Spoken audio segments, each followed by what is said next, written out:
The unforgiving sun beat down on Marshall Hawkins as he guided his chestnut mare along the narrow canyon trail. At 53, his weathered face had seen more than its share of hardship in the Arizona Territory.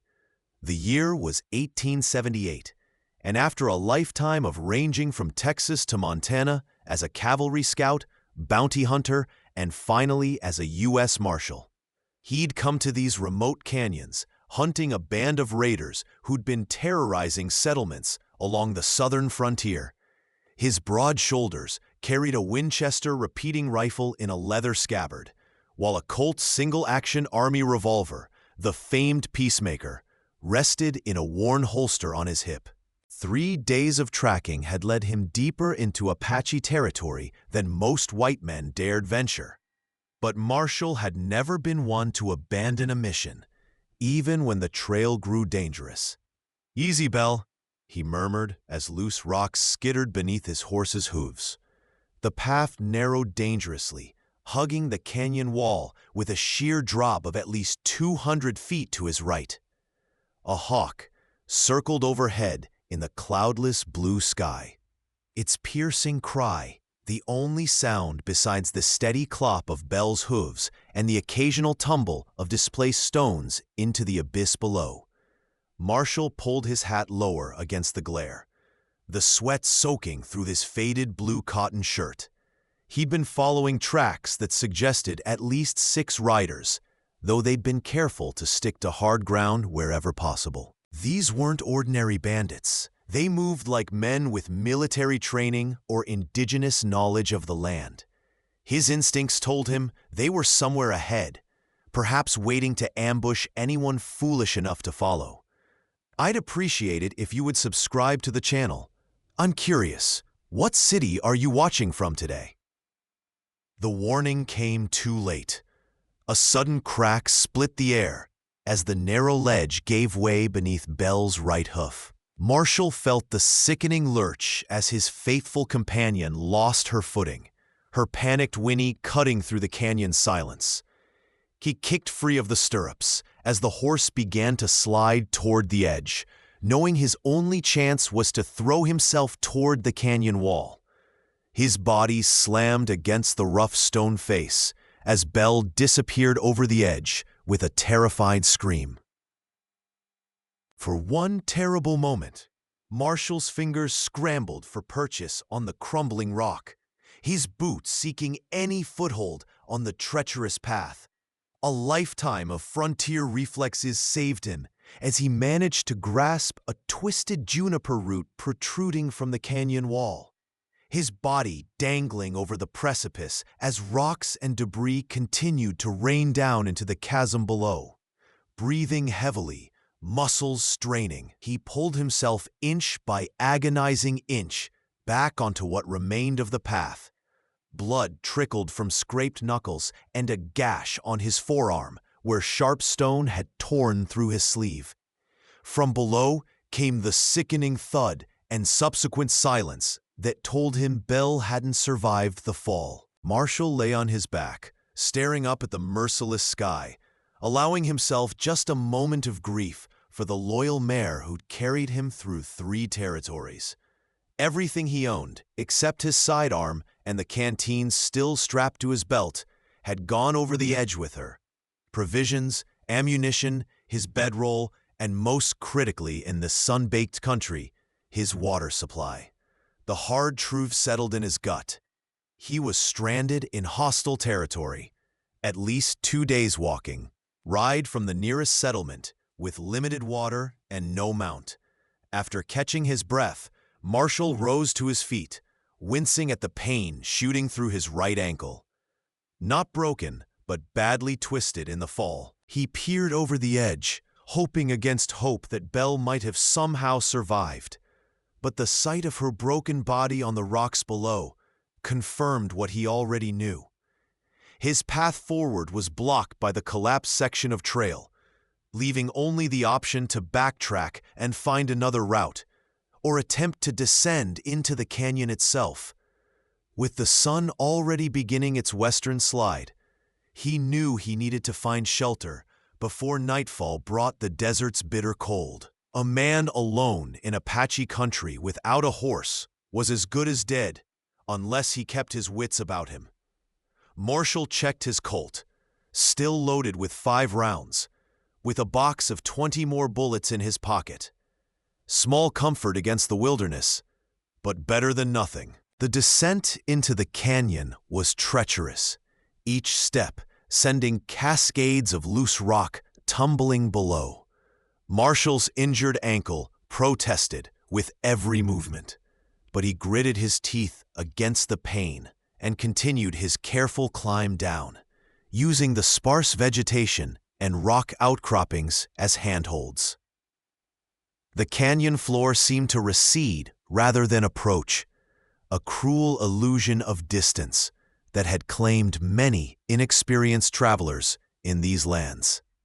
By the time he reached Bell's body, the sun had dropped behind the western rim, casting long shadows across the canyon floor.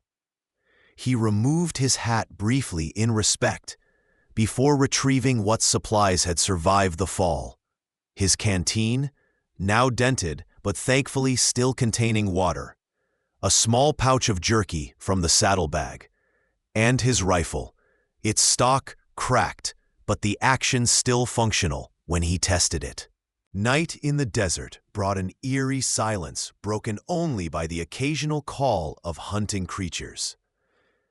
Marshall found a small alcove in the canyon wall, gathering what scrub he could find for a meager fire.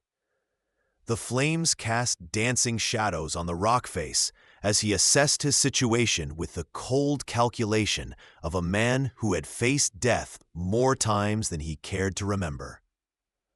Without a horse, his chances of catching the raiders were gone. His new mission was simply survival, finding water, reaching civilization, and living to fight another day.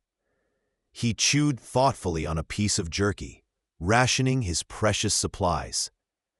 The logical course would be to follow the canyon until it opened up, then try to orient himself toward the nearest settlement.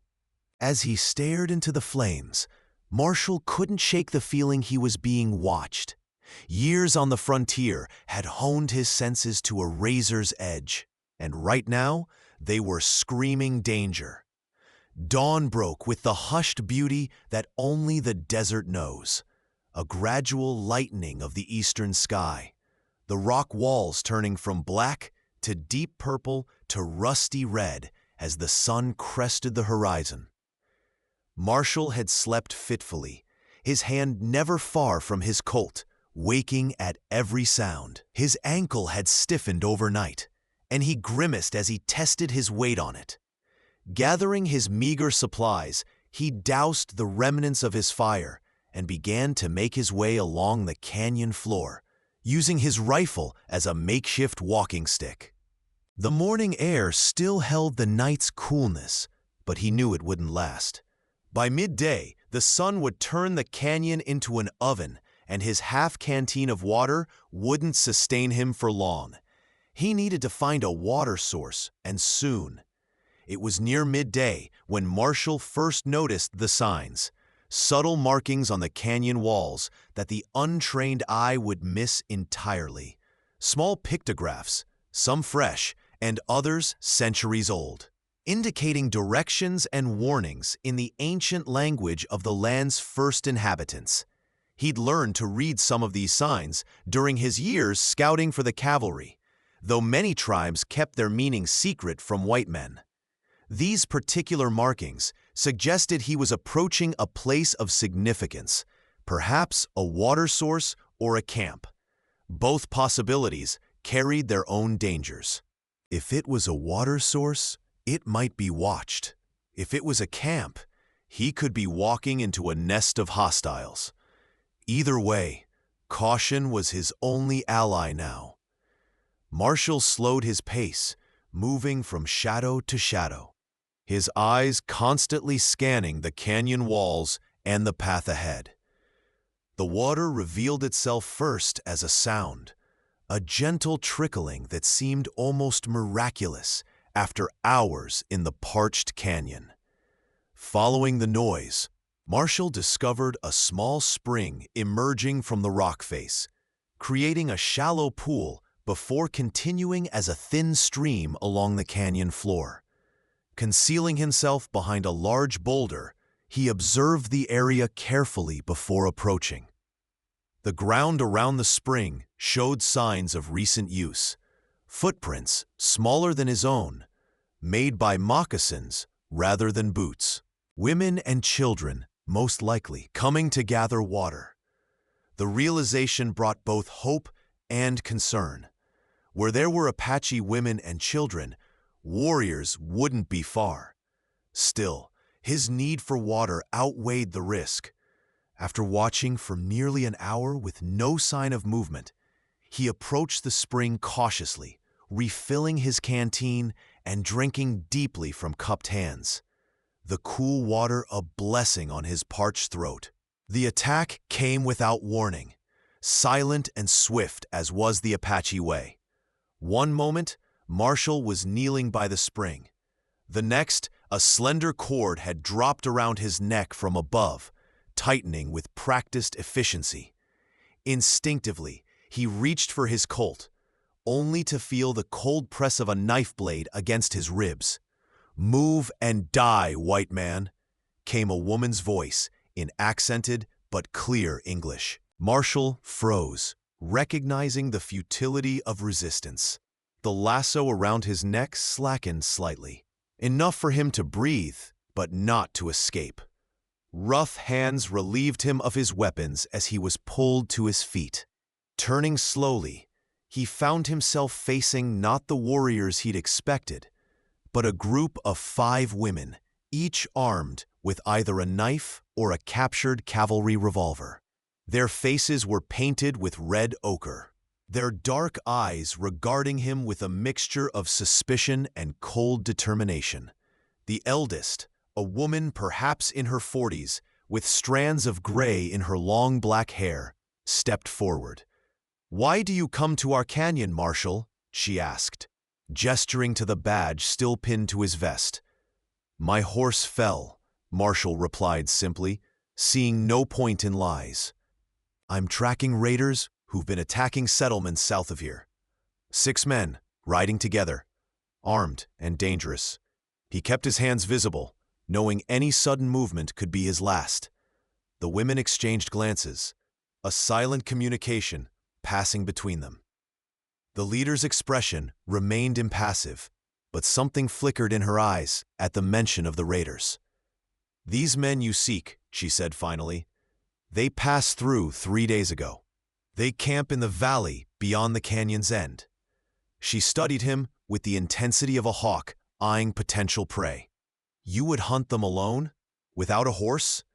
They would kill you before you came within 100 paces." There was no mockery in her voice, only a statement of fact. Marshall nodded, acknowledging the truth of her words. "I have a duty," he said simply. This answer seemed to satisfy something in the woman, who nodded almost imperceptibly. "I am Morning Star," she said, touching her chest. "These are my sisters of spirit, not blood. We are all that remains of our band." She did not elaborate on what had happened to the rest, but the hardness in her eyes told a story of its own. "Come," she commanded, turning away, as if his compliance was assured. "Night brings mountain lions to the spring. We have shelter elsewhere." Marshall hesitated, weighing his options. He could attempt to overpower them and reclaim his weapons, but injured and outnumbered as he was, the odds weren't in his favor. And something told him these women weren't his enemy, at least not yet. With a resigned nod, he allowed himself to be led deeper into the maze of canyons, leaving behind the spring and his hopes of quickly returning to civilization. As they walked, he noticed that one of the younger women limped slightly, favoring her left leg, while another carried a small bundle that occasionally moved and made soft noises. A baby, he realized. These weren't warriors on a raid. They were survivors, just like him. The Apache camp was well hidden in a box canyon that opened like a secret room off the main passage.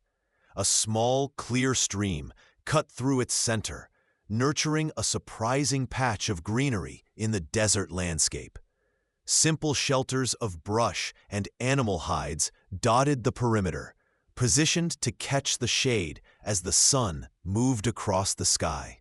Marshall counted 11 women of various ages, from a girl who couldn't be more than 12 to an ancient grandmother whose wrinkled face spoke of a century of desert life.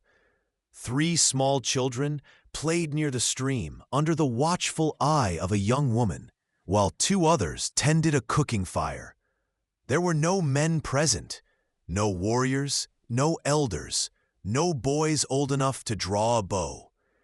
The significance wasn't lost on Marshall. Whatever band these women had belonged to had lost its men, either to war, disease, or the reservation system that was systematically destroying the Apache way of life across the territory.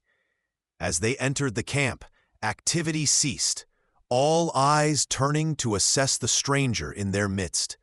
Morning Star spoke rapidly in Apache, presumably explaining his presence. The women's expressions ranged from open hostility to wary curiosity.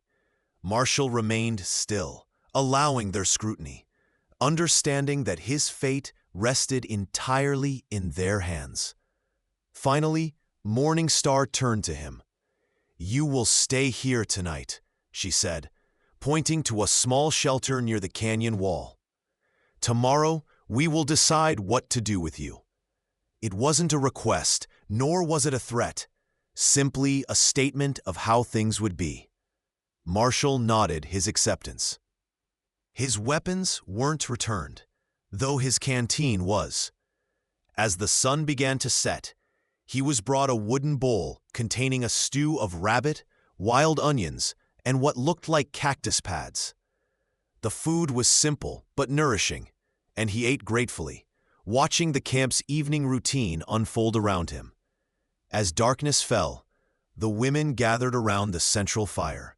Marshall sat cross-legged at the edge of the light, sensing that he was meant to witness what followed. Morning Star stood and began to speak, her voice rising and falling in the rhythmic cadences of a practiced storyteller. Though he couldn't understand the words, the emotions behind them were clear. Grief, anger, and a fierce determination. Occasionally, her glance would flicker toward him, and he knew he was somehow part of this tale. When she finished, an older woman with a face lined by sun and sorrow rose slowly, leaning on a walking stick. She approached Marshall, studying him with eyes that seemed to see beyond his weathered exterior. "You were a scout," she said in halting English, touching the cavalry insignia still pinned to his hat. "You know our ways." It wasn't a question. "I rode with the 4th Cavalry," Marshall confirmed, "tracked for General Crook during the campaigns." He didn't add that he'd left that life behind when he'd seen how the peace treaties were broken one after another, how promises made to the Apache were worth less than the paper they were written on. The old woman nodded, as if his answer confirmed something she already knew. "The men you hunt," she said, her voice dropping to ensure only he could hear. "They came first a moon ago, took 2 of our young women, returned 3 days past and took another." Her eyes held his, challenging him to understand the full meaning of her words. "Not raiders," she continued. "Worse, they hunt women. Sell them across the border." Marshall felt a cold anger settle in his chest. He'd heard rumors of such operations, unscrupulous men capturing indigenous women to sell to brothels in Mexico, or to wealthy ranchers looking for wives who wouldn't be missed. "How many women in your band?" he asked quietly. The old woman's expression grew more troubled. 17 women. 6 children, 3 babies still at breast." She gestured toward the small band gathered around the fire. all that remains of 3 bands. Apache scouts led soldiers to our villages. Men killed or taken to reservation. We escaped. Live here now. Her gaze returned to his face, searching. Raiders will come again. Always come when moon is dark. She pointed to the sky, where the moon was already waning. 3, maybe 4 days. They take more of us. Marshall did the calculation quickly. 6 armed men against a group of women with limited weapons. The odds were impossible, especially with the youngest and oldest to protect. No wonder Morning Star had been willing to let him live. They needed any help they could get, even from a white lawman. Morning came with the soft calling of canyon wrens and the gentle stirring of the camp. Marshall awoke to find his weapons returned, placed carefully beside his makeshift bed during the night. It was a gesture of trust. Or perhaps necessity. That spoke volumes. As he strapped on his gun belt and checked his rifle, Morning Star appeared at the entrance to his shelter. "The grandmother says you understand what we face," she said without preamble. Marshall nodded, rising stiffly, his injured ankle still protesting, though less severely than the day before. "The men you described, they're not just raiders, they're slavers, taking women to sell in Sonora." Morning Star's expression didn't change, but her hands clenched at her sides. 3 of our sisters are gone. Soon they will return for more. We cannot run. The children and elders would not survive the journey. We cannot fight. We are too few. "You need my help," Marshall said, stating the obvious. Morning Star's pride was evident in the stiffening of her spine, but she nodded once, sharply. "And I need yours," he continued. "I'm still a marshal. These men have broken federal laws. It's my duty to bring them to justice." He didn't add that his chances of surviving alone in the canyon, much less capturing 6 armed men, were virtually non-existent. They both knew it. "We will help you capture these men," Morning Star said after a moment's consideration. "But they will face Apache justice, not white man's courts." Marshall considered her words carefully. As a lawman, his duty was clear: apprehend the criminals and deliver them to territorial authorities for trial.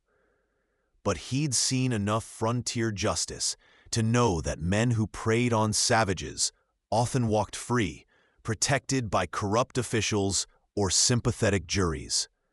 "I can't promise that," he said finally, "but I promise they'll answer for their crimes, one way or another." It was as far as he could compromise without betraying his oath. Morning Star studied him for a long moment before giving a curt nod. "Then we prepare. They will come with the new moon. We must be ready." Marshall followed her to the central fire where the other women had gathered. Using a stick to draw in the dirt, Morning Star began to sketch the canyon system, showing him where the raiders had appeared before, likely approaches, and potential ambush points. The women watched intently, occasionally offering suggestions in Apache that Morning Star translated. It became clear that they weren't helpless victims. They were survivors who had already endured more than most could imagine, and they were prepared to fight for their future with whatever means necessary. Over the next 2 days, Marshall worked with the Apache women to prepare their defenses. They fashioned crude but effective traps from materials at hand, deadfalls made from balanced rocks, hidden pits lined with sharpened sticks, tripwires made from horsehair that would alert them to intruders. The few firearms they possessed, 2 cavalry revolvers and an old Spencer carbine with limited ammunition, were cleaned and readied. Bows were restrung, arrow points sharpened on stone. Marshall showed them how to use the terrain to their advantage, creating killing zones where raiders could be caught in crossfire. Throughout the preparations, he was struck by the quiet determination of these women. There were no complaints, no hesitation, only the steady resolve of those who had already lost everything except each other and refused to surrender what remained. On the evening of the second day, as they sat around the fire, sharing a meal of roasted desert hare and wild greens, the youngest of the women, barely more than a girl, approached Marshall with a small leather pouch. "For you," she said shyly in broken English, placing it in his weathered hand before darting away. Inside the pouch, he found a simple necklace made of bone beads and a single hawk's feather. Morningstar, seated nearby, nodded approvingly. "She makes medicine," she explained, "for protection in battle." Marshall slipped the necklace over his head, tucking it beneath his shirt, acknowledging the gift with a respectful nod toward the girl. He wasn't a superstitious man, but he'd seen enough in his years on the frontier to respect the beliefs of others. And in the coming fight, they would need every advantage, mystical or otherwise. As the fire burned low and the women retired to their shelters, Morningstar remained, staring into the embers. Marshall sat in companionable silence, respecting her thoughts. Finally, she spoke, her voice so soft he had to lean forward to hear. "My husband was a peace chief," she said. "He believed we could live alongside the white man. When soldiers came to take us to the reservation, he counseled our band to go quietly." Her eyes remained fixed on the dying fire, but Marshall could see the pain etched in her features. "The soldiers shot him anyway. Said he moved too slowly." A bitter smile touched her lips. "Then they took our land, our horses, our freedom. Some of our women were taken at night by the soldiers. When we protested, they withheld food." She looked up at him then, her gaze direct and challenging. "This is why I do not trust your justice, Marshall Hawkins. I have seen it before." Marshall had no ready answer. He had witnessed the same injustices during his time with the cavalry: the broken treaties, the massacre of peaceful villages, the systematic destruction of a way of life. It was why he'd left that service, why he'd taken the marshal's badge instead, believing he could uphold the law equally for all. But he knew her words held truth. "Not all white men are the same," he said finally, knowing how hollow it must sound. Morningstar's laugh was short and without humor. "No, some kill quickly with guns. Others kill slowly with paper and lies." She rose to her feet, looking down at him with an expression that mingled sorrow and resolve. "Sleep well, Marshall. Tomorrow we prepare our spirits for battle." With that, she disappeared into the darkness, leaving Marshall alone with his thoughts and the weight of history neither of them could escape. The new moon arrived with an ominous stillness that settled over the canyon. Marshall, positioned on a high ledge that offered a view of the main approach, felt the familiar calm that always preceded combat.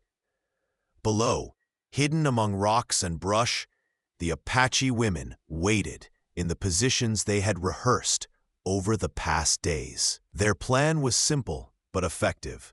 Allow the raiders to enter the box canyon, then spring the traps that would separate, confuse, and ultimately neutralize them. Marshall would provide covering fire from his elevated position, while the most capable fighters among the women would engage any raiders who made it past the initial ambush. The children and elders had been hidden in a small cave high in the canyon wall, accessible only by a narrow path that could be defended by a single person if necessary. The first sign of the raiders' approach came just after midday, a faint cloud of dust in the distance, visible through the canyon's mouth. Marshall gave the signal, 3 short whistles that mimicked a canyon wren's call. Acknowledgments came back from the women's positions, barely audible even in the canyon's silence. He chambered around in his Winchester, adjusting his position to minimize his silhouette against the rock face. Through his field glasses, recovered from a saddlebag that had been thrown clear in Bell's Fall, he counted 6 riders approaching cautiously. They were a rough-looking bunch, heavily armed with rifles and sidearms, their faces weathered and hard beneath wide-brimmed hats. The leader, a tall man with a prominent scar running from his left eye to the corner of his mouth, raised his hand, bringing the group to a halt just outside the canyon entrance. The raiders conferred briefly before dismounting, leaving 2 men with the horses, while 4 advanced on foot, rifles at the ready. It was a smart precaution. Horses could be spooked by ambushes, and dismounted men presented smaller targets. Marshall tensed, adjusting his aim. The plan called for him to take the leader first, disrupting the chain of command, then target any men who managed to escape the traps. The raiders moved with the caution of experienced fighters, checking the high ground, testing the path ahead for signs of disturbance. They were professionals, not the common bandits Marshall had initially suspected. That made them more dangerous, but also potentially more predictable. Military men followed patterns, and patterns could be exploited. As they approached the first trap, a deadfall triggered by a tripwire, Marshall held his breath, finger tensing on the trigger. The world exploded into chaos with the crash of falling rocks and the first startled cries of the raiders. 2 men went down immediately, caught beneath the deadfall. One lay motionless, his chest crushed by a massive boulder, while the other struggled to free a pinned leg, his face contorted in pain. The remaining 2 scrambled for cover as arrows whizzed from hidden positions, narrowly missing their targets. Marshall took aim at the leader, who had rolled behind a large rock, and squeezed the trigger. The shot echoed through the canyon, and the man clutched his shoulder, cursing loudly. The 2 men left with the horses mounted quickly, preparing to either flee or charge to their companion's aid. Marshall swung his rifle toward them, firing twice in rapid succession. One raider tumbled from his saddle, while the other wheeled his horse and galloped away, disappearing down the canyon. The wounded leader, despite his injury, returned fire with surprising accuracy, forcing Marshall to duck behind the rock ledge as bullets chipped stone inches from his head. Below, the Apache women had emerged from their hiding places, firing arrows and the few precious bullets they possessed at the pinned raiders. One man fell with an arrow through his throat, while the raider with the trapped leg managed to raise his rifle and get off a shot that struck one of the women in the side, sending her sprawling in the dust. Morning Star darted from cover, drawing the leader's attention and fire, while another woman flanked him. The distraction worked. A stone axe caught the man in the back of the skull, ending his threat permanently. The remaining raider threw down his weapon, raising his hands in surrender, his face pale with fear and the realization that he was completely at the mercy of those he had come to capture. In the aftermath, Marshall climbed down from his position to assess the situation. 2 raiders dead, 1 critically wounded, 1 captured, and 1 escaped. 2 of the women were injured, one with a bullet wound to her side that looked serious, but not immediately fatal. The other with a bullet graze across her arm. Morningstar was already tending to her wounded sisters, applying poultices of crushed herbs to stanch the bleeding. The captured raider had been bound securely with rawhide strips, his terrified eyes darting between Marshall's badge and the stone-faced Apache women who surrounded him. "You made a mistake coming back here," Marshall told him grimly. "These women have lost enough. They weren't about to lose any more." The man's face twisted with desperate fear. "You can't let them have me, Marshall," he pleaded. "You know what they'll do. I deserve a trial, same as any man." Morningstar approached, her hands bloody from treating the wounded. Her eyes were cold as she regarded the prisoner. "This one knows where our sisters were taken," she said. "He will tell us, or he will suffer." Marshall knew she wasn't making an idle threat. The Apache had refined torture into an art form over centuries of warfare, and these women had every reason to extract revenge for what had been done to their band. Yet his oath as a marshal demanded he uphold the law, even for men like this. "We need him alive and talking," he said carefully. "I've dealt with his kind before. Let me question him my way first." Morningstar considered this, then gave a short nod. "Until sunset. Then he is ours." It was as much compromise as he could hope for. Marshall dragged the terrified raider to a secluded corner of the canyon, out of earshot of the others. What followed wasn't something Marshall was proud of, but neither did he hesitate. Men who trafficked in human lives understood only one language: fear. Within an hour, he had what they needed: the location of a trading post near the Mexican border where the captured women were being held before being transported south, the number of guards, and the schedule for the next transfer. The raider, sweating and pale, had broken quickly once he understood that his only hope for mercy lay in complete cooperation. Marshall returned to the main camp with the information, finding Morningstar and the other women preparing for what would clearly be a rescue mission. 3 days' journey on horseback to the south, he reported. An abandoned mission now used as a way station for their operation. "Our women are there, along with others, heavily guarded." He didn't add that time was critical. The next transfer across the border was scheduled in less than a week. "We will leave at dawn," Morningstar declared, already gathering weapons and supplies. Marshall shook his head. "It's too dangerous. These men are well armed and expecting trouble after today." His mind was working rapidly, calculating distances and options. "I'll go. I'm still a federal marshal.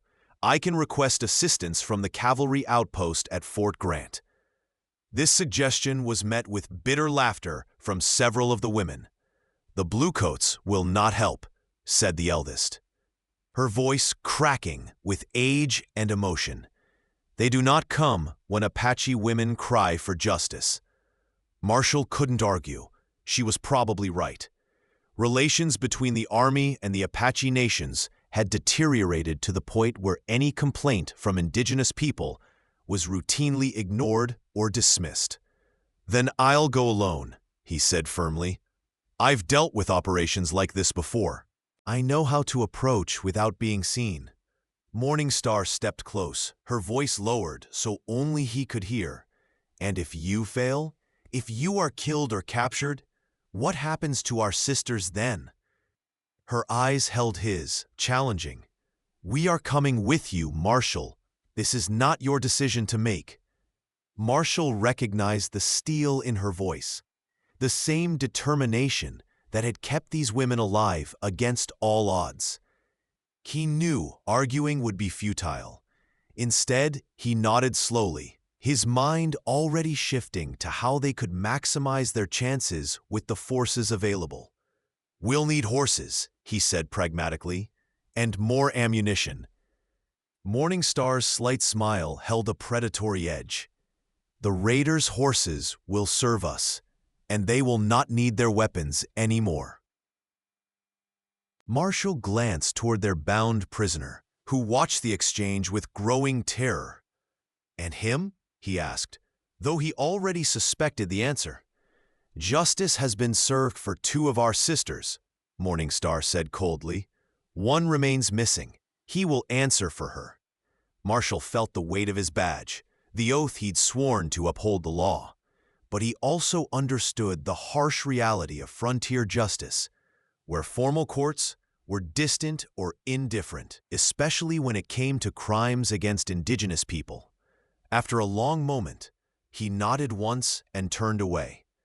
What happened to the prisoner after he left the camp was something he chose not to witness.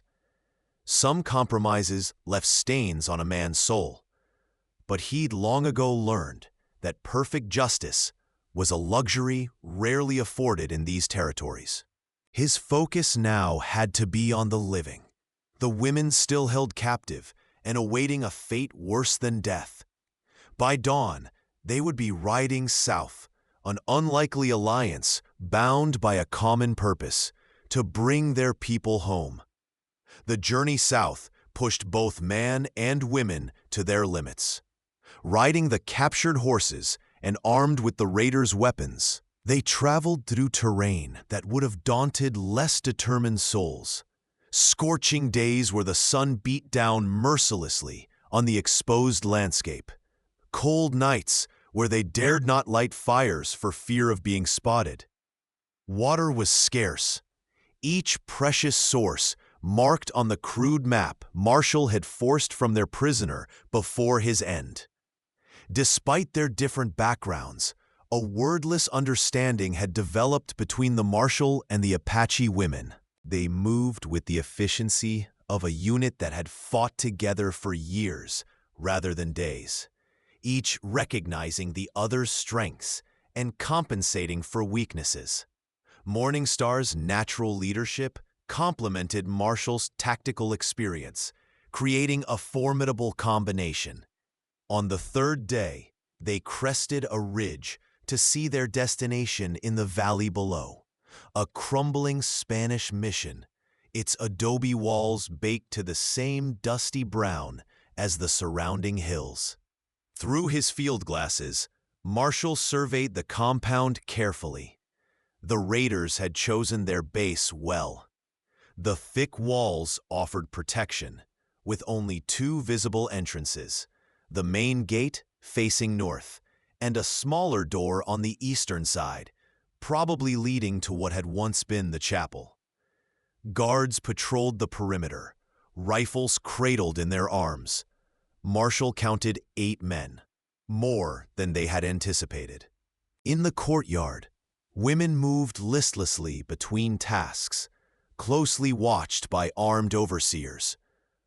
Even from this distance, their defeated posture told a story of broken spirits and lost hope. Among them were 3 with the distinctive bearing and dress of Apache women, though their faces were too distant to identify. As darkness fell, Marshall laid out his plan to the group gathered in a small ravine, out of sight of the mission. "The walls are too high to scale without being seen," he explained, drawing a rough diagram in the dirt. "We need to split their attention. 3 of you will create a diversion at the main gate. Make them think a larger force is attacking from the north. Meanwhile, Morningstar, myself, and 2 others will approach from the east, where the wall has partially collapsed. Once inside, we free the captives and exit through the same route." He looked at each face in turn, illuminated by the faint starlight. "The odds aren't good," he admitted frankly, "but surprise is on our side, and they won't be expecting Apache women to be the ones coming for them." One of the younger women gave a fierce smile at this, checking the action on the revolver she'd claimed from a fallen raider. The attack began at the darkest hour before dawn, when guards would be at their most fatigued. As planned, Three of the women lodged a barrage of rifle fire at the main gate, giving the impression of a much larger force. Shouts of alarm echoed from within the compound as guards rushed to repel what they believed was a frontal assault. Meanwhile, Marshall, Morningstar, and two others, a lithe young woman named Dancing Hawk and an older, battle-scarred warrior who called herself Gray Fox, slicked through the shadows toward the eastern wall. The diversion worked perfectly. As they reached the crumbled section of adobe, only a single guard remained on this side of the compound, his attention focused on the commotion at the main gate. Gray Fox's arrow took him in the throat before he could sound an alarm, his body crumpling silently to the ground. Inside the walls, chaos reigned. Most of the guards had been drawn to the northern gate, leaving the courtyard largely undefended. Marshall spotted the captive women huddled in a corner, watched by a single armed man who seemed uncertain whether to maintain his post or join the defense at the gate. The decision was made for him by Morningstar's rifle. As he fell, the captives looked up in confusion and fear, unable to comprehend that rescue had arrived. Marshall and Dancing Hawk moved quickly among them, cutting bonds and urging them toward the eastern breach. "We're getting you out," Marshall told them in a hushed voice. "Stay low and move fast." Some responded immediately, hope kindling in their eyes, while others seemed too traumatized to understand. Morningstar spoke rapidly in Apache to her countrywomen, who began helping the others, supporting those too weak to move quickly on their own. The escape was nearly complete when one of the raiders spotted them from an upper window of the mission. His warning shout brought gunfire raining down on the courtyard. Marshall returned fire, covering the last of the women as they scrambled toward the breach in the wall.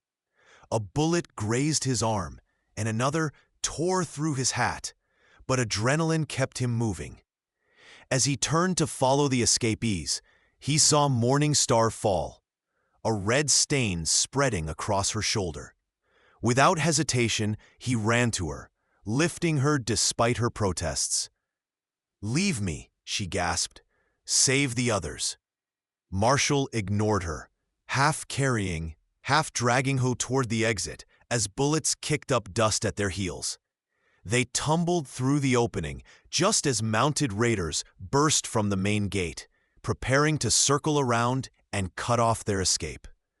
What followed was a desperate race across the moonlit desert, the freed captives and their rescuers fleeing toward the ravine where horses waited.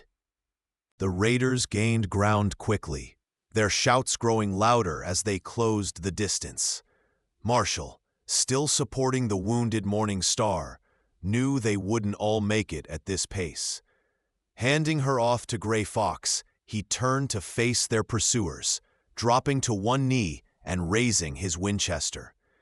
"Get to the horses," he commanded. "I'll hold them here." Morningstar's eyes met his, a silent communication passing between them. Respect, understanding, and something more complex that neither had time to acknowledge. Then she was gone, hurrying with the others toward the ravine, while Marshall settled into the shooter's calm that had served him through decades on the frontier. The first raider rounded the bend at full gallop, silhouetted against the pre-dawn sky. Marshall's shot took him cleanly from the saddle. The second veered at the sight of his falling comrade, giving Marshall time to chamber another round. His second shot missed, but his third found its mark, sending another pursuer tumbling from his horse. The remaining raiders pulled up, seeking cover behind rocks and scrub brush. A standoff ensued, the raiders unwilling to charge into Marshall's deadly fire. Marshall, unable to retreat without exposing himself. He counted his remaining ammunition, 7 rounds in the Winchester, 3 in his Colt. not enough to hold off determined attackers for long. As the eastern sky began to lighten, he prepared himself for what seemed inevitable. He'd bought the women time to escape, and that would have to be enough. The thunder of hoofbeats from behind caught him by surprise. Chancing a glance over his shoulder, he saw Morningstar leading a mounted charge back toward his position, the Apache women firing rifles and loosing arrows as they rode. They had circled around to attack the raiders from an unexpected direction, catching them in a deadly crossfire. Shocked and outmatched, the remaining pursuers broke and fled, disappearing back toward the mission. Morningstar, her shoulder roughly bandaged, extended her hand to Marshall. "Apache warriors do not leave their brothers behind," she said simply, helping him mount behind her. As they rode to rejoin the others, Marshall realized that somewhere in the past few days he had crossed a line, no longer just an ally of convenience, but something closer to kin in the eyes of these remarkable women. It was a bond forged in blood and trust, stronger than any badge or law book could define. The return journey to the Apache camp took longer, burdened as they were with 17 freed captives, not just the 3 Apache women taken from Morningstar's band, but others who had been snatched from villages and settlements across the territory. Many were malnourished and traumatized, requiring frequent rests and careful attention. Marshall and the Apache women maintained constant vigilance, aware that the surviving raiders might attempt to recapture their valuable merchandise. But no pursuit materialized. Perhaps the raiders had decided the cost was too high, or perhaps they feared what awaited them if they encountered this particular band again. Either way, the small caravan moved steadily northward, following hidden water sources and ancient paths known only to the Apache guides. On the 5th day of travel, they crested the final ridge overlooking the hidden canyon that the women called home. The sight of the small stream and humble shelters brought visible relief to the rescued Apache women, who wept and embraced their sisters. The other freed captives, Mexican, Navajo, and 2 young white women taken from a frontier settlement, looked around with uncertainty, unsure of their place in this unexpected sanctuary. Morningstar, her wounded shoulder healing well under Gray Fox's care, addressed them all as they gathered by the central fire. "You are welcome here for as long as you wish to stay," she said, her voice carrying authority without harshness. "When you are strong enough, we will help those who wish to return to their people." She glanced at Marshall. "Our friend the Marshal will ensure your safe passage." That night, as celebrations continued around the fire, modest by white standards, but profound in meaning for those who had endured so much, Marshall sat apart, contemplating his next steps.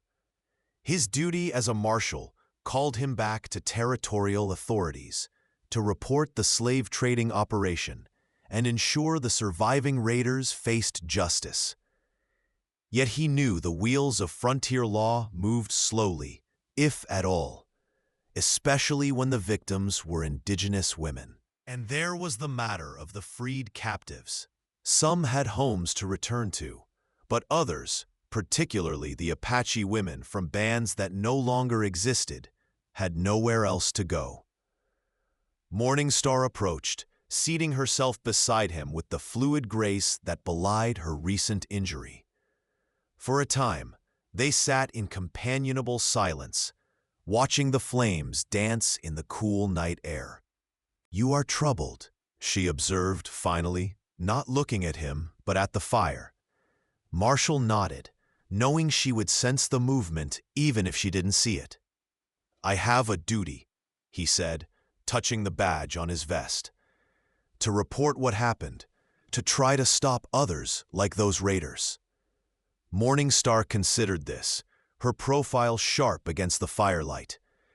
"And if your law fails, as it has failed before?" she asked, her voice neutral rather than accusing. Marshall had asked himself the same question many times since they'd freed the captives. The answer had been forming slowly in his mind, though he hardly dared acknowledge it. "Then I come back," he said simply, "and we stop them ourselves." The words, once spoken, felt right, a commitment that transcended his oath as a marshal, reaching towards something more fundamental. Justice, not just law, protection for those the system failed to protect. Morning Star turned to face him then, studying him with eyes that seemed to see through the layers of weariness and duty to the man beneath. "You would return to us? To this place?" There was something in her voice he hadn't heard before, a vulnerability beneath the strength. Marshall nodded slowly. "If you'll have me," he replied. "These women need protection, not just from raiders, but from a world that's changing faster than any of us can control." He gestured toward the canyon walls that had sheltered the band. "This place won't remain hidden forever. Sooner or later, the railroads, the miners, the settlers, they'll come. When they do, your people will need someone who understands both worlds, who can help bridge the gap." Morning Star's expression softened slightly, the hint of a smile touching her lips. "You speak wisdom, Marshal Hawkins. Perhaps there is a place for you here after all." Dawn found Marshall preparing for departure, securing supplies for the journey to the nearest territorial outpost. He would escort the captives who wished to return home, file his report on the slave trading operation, and then he would return to this hidden canyon, to the people who had unexpectedly become his responsibility. As he checked the cinch on his borrowed horse, Morning Star approached, accompanied by the other women of the band. In her hands, she held a small bundle wrapped in soft deerskin. "For your journey," she said, presenting it to him. Inside, Marshall found a medicine pouch similar to the one he already wore around his neck, a pair of finely crafted moccasins, and a band of woven horsehair that he recognized as a symbol of kinship among certain Apache bands. He looked up, understanding the significance of these gifts. "You have fought beside us, bled with us, and risked your life for our sisters," Morning Star said formally, speaking loud enough for all to hear. "The badge you wear means little here, but the heart behind it has earned our respect. Go now, fulfill your duty to your people, then return to help us protect our future." She held his gaze, and in that moment, an unspoken promise passed between them, a commitment to a shared path neither could have imagined days earlier. Marshall nodded, accepting both the gifts and the responsibility they represented. As he mounted his horse, the freed captives who had elected to leave gathered behind him, ready to begin their journey back to the world beyond the canyon walls. He took one last look at the Apache Sisterhood that had forever changed his understanding of courage and resilience, then turned his horse toward the canyon's mouth. The desert stretched before him, harsh and unforgiving as it had always been. But for the first time in years, Marshal Hawkins rode with a sense of purpose that went beyond the badge pinned to his vest. He had found something unexpected in that canyon. Not just allies in a fight against evil men, but a people who embodied the true spirit of the frontier he had spent his life defending.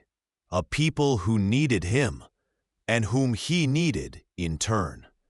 As the sun climbed higher in the Arizona sky, Marshall adjusted his hat and nudged his horse to a trot. There were captives to return home, reports to file, and justice to set in motion. But after that, the canyon called, and with it, the promise of a future he had never dared to imagine for a weathered lawman like himself. A future carved from the rugged landscape of the West, alongside women warriors who had taught him that family was something you could find in the most unlikely of places if only you were brave enough to recognize it when it appeared. If you like this story, please like this video, subscribe to the channel, and share your impressions of this story in the comments. To listen to the next story, click on the box on the left.